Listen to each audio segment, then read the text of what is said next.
Bonjour à tous, eh bien prenons un instant aujourd'hui pour méditer le 6e jour du mois avec le Sacré-Cœur de Jésus. Au nom du Père qui m'a créé, du Fils qui m'a sauvé et du Saint-Esprit qui me sanctifie. Amen.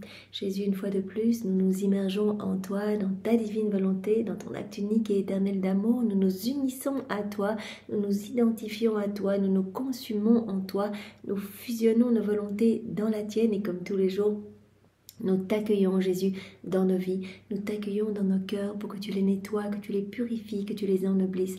Nous te remettons les commandes de nos existences pour que tu fasses tout en nous jusqu'à notre dernier souffle. Oui, Seigneur, nous voulons vraiment que ce soit toi qui agisses en nous et nous allons t'accompagner, que nos actes ne soient plus des actes humains, mais que ce soient tes actes, des actes divins et éternels avec cette portée universelle et intemporelle. Aussi, Jésus, viens vivre en nous, continue ta vie en nous, investis nos pas de ta présence, viens sanctifier chacun de nos actes, viens regarder toi-même à travers nos yeux, respirer dans nos respirations, parler à travers nos bouches, viens toi-même écouter à travers notre écoute, à travers notre oui, voilà, viens penser à travers chacune de nos pensées, viens Seigneur, faire battre nos cœurs, que ce soit ton sacré cœur brûlant d'amour qui batte dans notre cœur et qu'à chacun de nos battements de cœur, tu puisses recevoir des milliards et des milliards de je t'aime, je t'adore, je te loue, je te bénis, je te remercie, je te rends gloire avec ta volonté et que vienne s'établir ton royaume. Oui Seigneur, fais de nous de bons instruments entre tes mains, marque-nous du sceau de ton divin fiat, remplis-nous à ras-bord de ta présence, remplis-nous de ton amour, de ton Esprit Saint, de ta lumière, vraiment fais de nous ce qui te plaira. Alors, en ce 6e jour, nous allons méditer sur l'actualité de cette dévotion au Sacré-Cœur de Jésus. Le Sauveur m'a donné à connaître, dit la bienheureuse Marguerite Marie Alacoque, qu'il voulait que son cœur fût connu à présent, pour être le médiateur entre Dieu et les hommes. Donc Jésus a demandé à cette bienheureuse Marguerite Marie eh bien de faire connaître son cœur, cet amour brûlant qui déborde de son cœur, pour que son cœur eh bien, soit le médiateur entre Dieu et les hommes, détournant les châtiments que nos péchés ont attirés sur nous. Oh, qu'il est puissant le divin cœur pour apaiser la justice divine, irritée par nos iniquités, et nous obtenir miséricorde. Là, je pense à cette heure de la passion de Jésus, l'heure de sa crucifixion. Et en fait, nous avons la possibilité, à chaque fois que nous méditons ces heures, eh bien, de réactualiser l'heure que nous méditons et de nous trouver avec Jésus, de répéter toutes ces prières, toutes ces réparations et ainsi d'apaiser la justice divine. Et pendant cette heure, eh bien, Jésus, qui est crucifié, se montre à son Père en sang, donc à la croix. Et donc, il offre son cœur broyé, en fait. Il offre son cœur broyé pour que des grâces soient déversées en abondance sur les âmes et particulièrement sur les âmes consacrées. Donc il dit, mais mon Père, regarde mon cœur qui est lacéré, qui est vraiment dans la souffrance la plus totale. Eh bien, je t'offre ce cœur totalement écrasé et bafoué pour que vraiment tu déverses des torrents de bénédiction sur ces âmes qui nous sont consacrées et qui, pour des petits riens, nous abandonnent et se perdent dans les choses du monde. Donc vraiment, Jésus, nous pouvons offrir au Père le cœur souffrant de Jésus pour lui demander des grâces, pour lui demander que vienne s'établir eh bien, le royaume de la divine volonté. Ici-bas, on sait que quand ce royaume sera établi, tous les hommes seront heureux, il n'y a plus de maux, de vices, de méchanceté dans la divine volonté. Donc vraiment, nous devons travailler à faire descendre ce royaume le plus rapidement possible et nous servir de tout ce qui nous entoure, de tout ce que nous voyons, de tout ce que nous entendons, de absolument tout pour demander que ce royaume s'établisse. Donc vraiment, nous pouvons offrir le cœur broyé de Jésus à son Père pour que tous les hommes eh bien, se disposent à accueillir ce grand don de la vie dans la divine volonté. Nous pouvons également déverser tout ce qu'il y a dans le cœur de Jésus, dans tous nos cœurs, puisque dans la divine volonté, tout nous appartient. Donc nous pouvons prendre tout ce qu'il y a dans le cœur de Jésus et le déverser dans le cœur de tous les hommes, pour que tous eh bien, puissent vivre dans cette inséparabilité avec Dieu. Qu'il est puissant le divin cœur pour apaiser la justice divine, irritée par nos iniquités, et nous obtenir miséricorde. Oui, le Sacré-Cœur est ce qu'il faut à l'Église en ces temps où l'on rencontre tant d'hommes, dit saint Paul, amateurs d'eux-mêmes, cupides, orgueilleux, sans reconnaissance et sans affection, impatients de tout joug et asservis aux plus ignominieux penchants. Donc saint Paul dit, il nous faut le Sacré-Cœur de Jésus parce que l'humanité est tellement mauvaise, remplie de mauvaises passions, remplie d'iniquités et de vices. L'Europe entière est gangrénée jusqu'au cœur. Donc pour échapper à la mort, il faut que les fidèles aillent chercher la vie dans le cœur du roi des cieux. Voilà, Jésus nous parle souvent dans les écrits du ciel, que nous faisons mourir notre âme, en fait, en étouffant la divine volonté qu'il y a en nous, en agissant seul, en agissant sans Dieu, nous étouffons cette vie divine, la vie de la divine volonté en nous. Vraiment, la divine volonté, elle est en chacun de nous, elle nous donne le mouvement, l'être, etc. Mais quand nous choisissons, de vivre tout seul, d'agir seul, nous étouffons cette vie divine et comme un corps sans vie, se putréfie, une âme sans vie, elle s'éteint également, elle est appelée vraiment à se perdre. Et donc comme l'humanité meurt en fait, meurt sans Dieu, nous sommes vraiment, nous devons aller retrouver la vie dans le cœur de Jésus. Que les fidèles aillent chercher la vie dans le cœur du roi des cieux. La société actuelle, s'est écrié l'illustre pontife Pie IX, de sainte mémoire ne peut être sauvé que par le Sacré-Cœur. Et un savant prélat a écrit « Le culte du Sacré-Cœur a été réservé à ces derniers âges comme un gage d'amour divin qui veut se produire pour les plus larges effusions et à mesure que le monde approche de son terme. » Donc un saint prélat a dit voilà, en fait, le culte du Sacré-Cœur vraiment est indispensable en ces temps qui sont les derniers où les hommes sont de plus en plus mauvais, pour que vraiment les hommes puissent recevoir ces effusions d'amour et se laisser transformer. Ce culte est le bouclier de la foi et l'aliment de la piété au milieu des erreurs et des désordres de ce siècle. Aussi, que voyons-nous, qu'entendons-nous autour de nous? Un mouvement général se produit et pousse de plus en plus de fidèles à pratiquer cette dévotion providentielle. C'est vrai, 100 000 pèlerins de tout rang, de tout pays vont à Paray-le-Monial, donc c'est vraiment l'endroit où il y avait le petit monastère où cette sainte Marguerite Marie a vu Jésus lui montrant son cœur. Et donc beaucoup de pèlerins vont chaque année sur la tombe de sainte Marguerite Marie et honorer le Sacré-Cœur, prier le Sacré-Cœur. Donc des milliers et des milliers de pèlerins de tout rang, de tout pays vont à Paray-le-Monial s'agenouiller sur la tombe de la bienheureuse Marguerite Marie. Presque tous les évêques consacrent leur diocèse à ce divin cœur. Donc vraiment cette dévotion au cœur de Jésus s'étend. Et nous le savons aussi, le premier vendredi du mois est consacré au cœur de Jésus. Donc c'est demain. Donc voilà, je vous invite à aller à la messe demain et à offrir votre messe en réparation pour toutes les offenses faites au cœur de Jésus. Vraiment de lui offrir toute la gloire qu'il aurait dû recevoir des hommes si les hommes avaient gardé leur regard uniquement fixé sur lui. Presque tous les évêques consacrent leur diocèse à ce divin cœur. Voilà. Et en France, il y avait le Sacré-Cœur à Paris, sur les ruines fumantes de Montmartre. Enfin, le bien-aimé Pie IX, cédant aux instances qui lui arrivaient de tous les points de la catholicité, a ordonné que l'Église entière fût consacrée au divin cœur, le 16 juillet 1875. Donc fin 19e siècle, Pie IX a ordonné que toute l'Église fût consacrée au cœur de Jésus.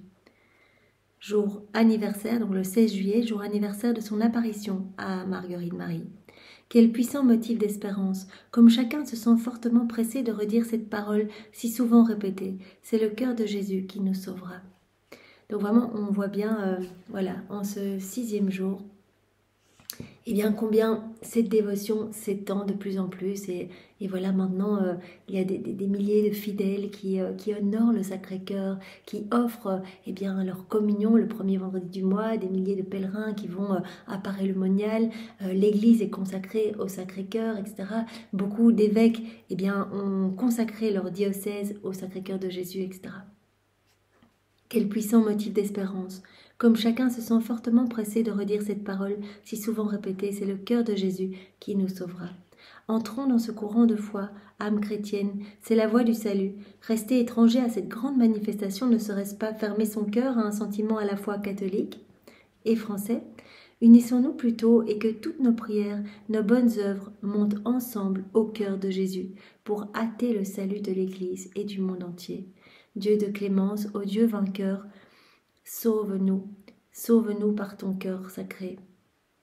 Alors aujourd'hui, donc comme tous les jours, l'abbé Berlioz nous donne un petit exemple, pour que nous puissions aimer de plus en plus le cœur de Jésus et vraiment voilà, nous y consacrer, nous y plonger le plus possible.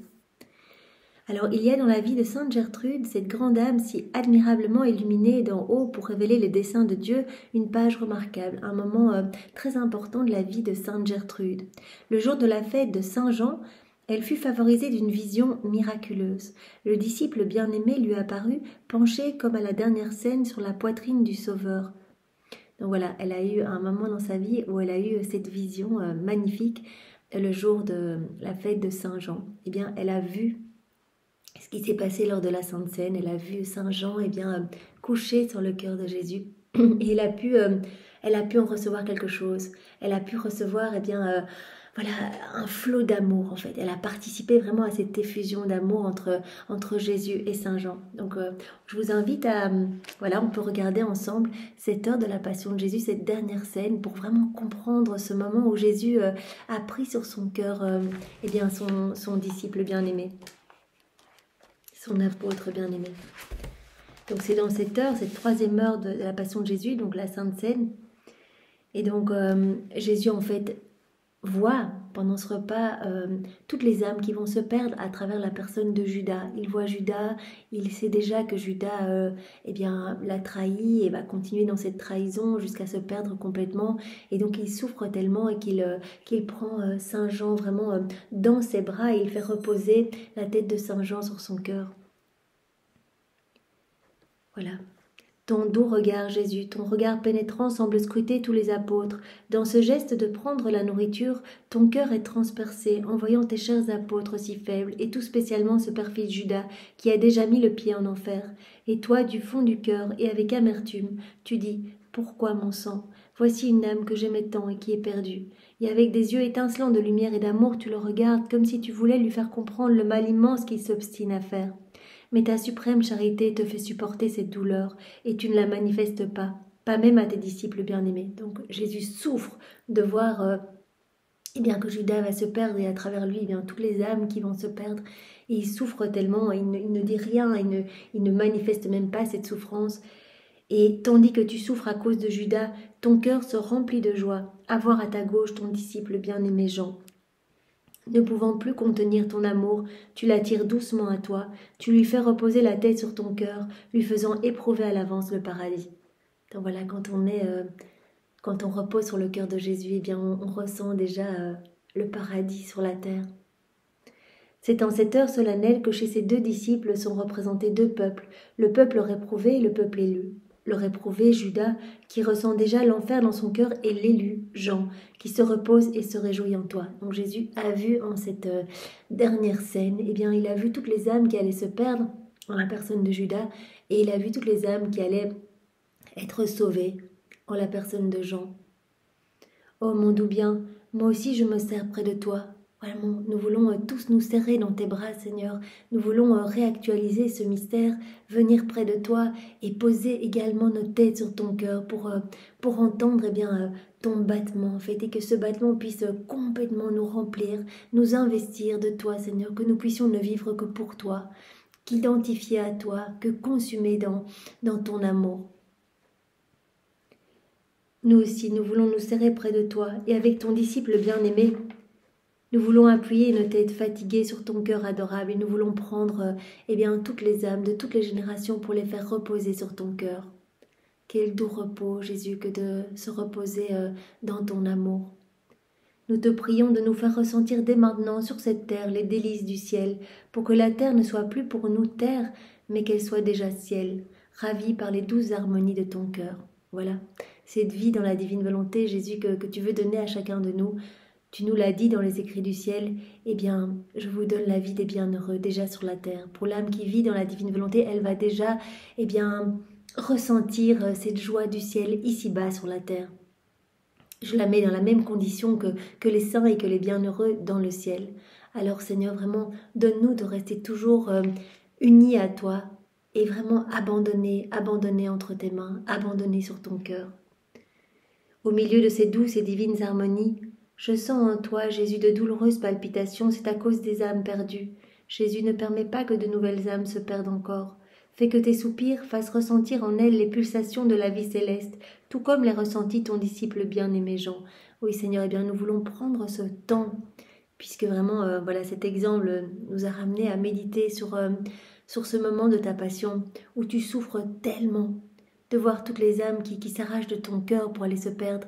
Eh bien nous voulons prendre les palpitations de ton cœur, et vraiment, nous voulons faire palpiter ton cœur dans le cœur de tous les hommes, que plus aucune âme ne se perde, Seigneur. Vraiment que ces palpitations douloureuses puissent toucher les cœurs, et qu'elles puissent avoir pitié de ton amour et pitié de leur âme, et qu'elles puissent revenir à toi.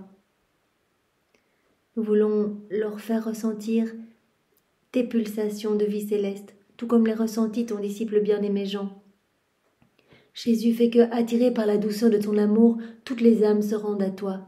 Ô Jésus, nous voulons rester sur ton cœur. Donne-nous aussi cette nourriture que tu as donnée à tes apôtres, la nourriture de l'amour, de ta parole divine, de ta divine volonté, Seigneur. Ô Jésus, ne nous refuse jamais cette nourriture que toi-même as voulu nous donner, pour que se forme en nous ta propre vie. Donc Sainte Gertrude, elle a eu toute cette vision, et elle a pu vraiment s'unir à Saint Jean pour accueillir cette effusion d'amour et ressentir bien déjà un avant-goût du ciel. Voilà, donc elle a eu cette vision du disciple bien-aimé qui lui a apparu penché comme à la dernière scène sur la poitrine du Sauveur. Et en même temps, il fut donné à cette sainte de goûter quelque chose des délices qui coulèrent du cœur de Jésus dans le cœur de son évangéliste. Donc c'est vraiment... Voilà, placé vraiment entre ces deux cœurs. Nous pouvons le faire, nous aussi. Dans la divine volonté, on peut faire tout ce qu'on veut. On le fait et l'intention suffit. On va recevoir directement ce que Sainte Gertrude a reçu, ce que Saint Jean a reçu. La sainte alors, prenant la parole, dit à Saint Jean, « Apôtre de l'amour, vous qui avez eu l'ineffable bonheur de reposer sur le sein de Jésus et d'écouter tous les battements de son cœur, pourquoi n'avez-vous rien dit dans votre évangile des sentiments et des adorables richesses de ce divin cœur ?» Donc elle demande à Saint Jean, mais pourquoi tu n'as pas parlé de cette merveille de l'amour de Dieu, de ce cœur tout brûlant? Pourquoi tu n'as pas parlé de cela dans les évangiles? Et il a répondu ceci à Sainte Gertrude. « Sache, ma fille, répondit Saint Jean, que j'étais chargée avant tout d'instruire l'Église naissante, touchant la personne du Verbe incarné, pour qu'elle transmît ces vérités nécessaires au siècle qui devait suivre. Mais les délices et les richesses du cœur de Jésus, Dieu s'est réservé de les faire connaître dans les derniers temps. » Il dit, ce n'était pas ma mission de parler de ça. Moi, je devais parler...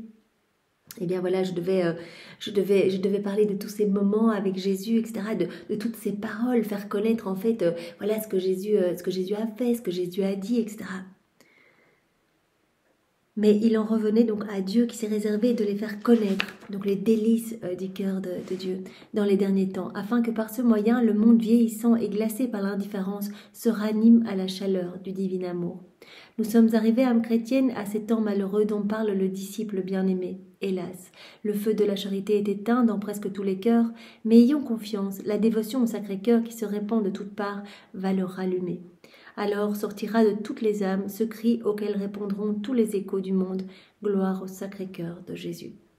Donc vraiment, voilà, cette dévotion au Sacré-Cœur, comme l'a dit Saint Jean à Sainte Gertrude, eh bien c'est vraiment une dévotion qui voilà, réservée pour les derniers temps, vraiment quand le monde ira super mal, que les âmes sont glacées d'indifférence, se détourneront de Dieu, eh bien voilà, Dieu fera connaître la merveille du Sacré-Cœur. Jésus fera connaître vraiment les délices sortant de son cœur pour sauver l'humanité.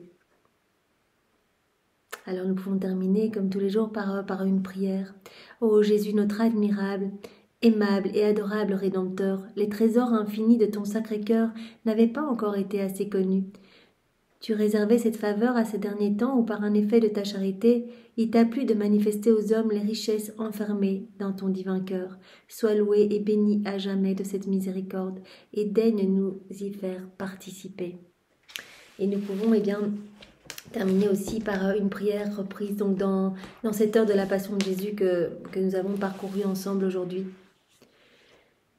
Voilà, alors Jésus, que tu prenais ta nourriture, tu étais tellement affligé à la vue de Judas qui se perdait. En Judas, tu voyais toutes les âmes qui se perdraient.